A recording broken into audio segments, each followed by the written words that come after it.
നമസ്കാരം. ഞാൻ അഡ്വക്കേറ്റ് ശാന്തകുമാരി, നിങ്ങളുടെ MLA. കോങ്ങാട് നിയോജക മണ്ഡലത്തിലെ ഏറ്റവും സന്തോഷമുള്ള ദിവസമാണ് നാളെ. ബഹുമാനപ്പെട്ട മുഖ്യമന്ത്രി വീഡിയോ കോൺഫറൻസിംഗിലൂടെ നമ്മുടെ മണ്ഡലത്തിലെ കല്ലടിക്കോട് പോലീസ് സ്റ്റേഷന്റെ പുതിയ കെട്ടിടം ഉദ്ഘാടനം നിർവഹിക്കുകയാണ്. ദീർഘകാലമായിട്ട് കാഞ്ഞിരപ്പുഴ KPIP കെട്ടിടത്തില് ക്വാർട്ടേഴ്സിൽ പരിമിതമായ സൌകര്യത്തിൽ കല്ലടിക്കോട് പോലീസ് സ്റ്റേഷൻ പ്രവർത്തിച്ചു വരികയാണ്.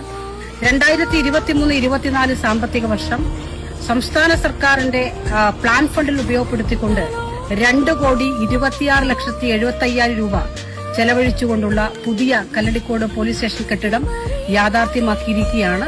പോലീസ് ഹൌസിംഗ് കോപ്പറേറ്റീവ് സൊസൈറ്റിയാണ് നിർമ്മിച്ചിട്ടുള്ളത്. നമ്മുടെ നാടിന്റെ ഏറ്റവും പ്രധാനപ്പെട്ട പബ്ലിക് ഓഫീസുകളിൽ ഒന്നാണ് പോലീസ് സ്റ്റേഷൻ. നമുക്കെല്ലാവർക്കും അറിയാം. കോങ്ങാട് മണ്ഡലത്തിലെ പ്രധാനപ്പെട്ട പബ്ലിക് ഓഫീസുകൾ ഇതിനകം തന്നെ പോലീസ് സ്റ്റേഷൻ യാഥാർത്ഥ്യമായിരിക്കുന്നു. അതോടൊപ്പം തന്നെ ഫയർ ആൻഡ് റെസ്ക്യൂ അല്ലെങ്കിൽ ഫയർ സ്റ്റേഷൻ നമ്മുടെ മണ്ഡലത്തിൽ കോങ്ങാട് പ്രവർത്തനം നടന്നുവരികയാണ്. അതിന്റെ അന്തിമഘട്ടത്തിലേക്ക് നീങ്ങിയിരിക്കുന്നു. ഇതിന്റെ പൊതുവായിട്ടുള്ള പബ്ലിക് ഓഫീസുകളാണ്. അതിൽ ഏറ്റവും പ്രധാനപ്പെട്ട ഒന്നാണ് കല്ലടിക്കോട് പോലീസ് സ്റ്റേഷൻ. ഈ പരിപാടിയിലേക്ക് നാളെ എല്ലാവരും പരിസരത്ത് പങ്കെടുക്കണം എന്ന് നിങ്ങളോട് സവിനയം അഭ്യർത്ഥിക്കുകയാണ്.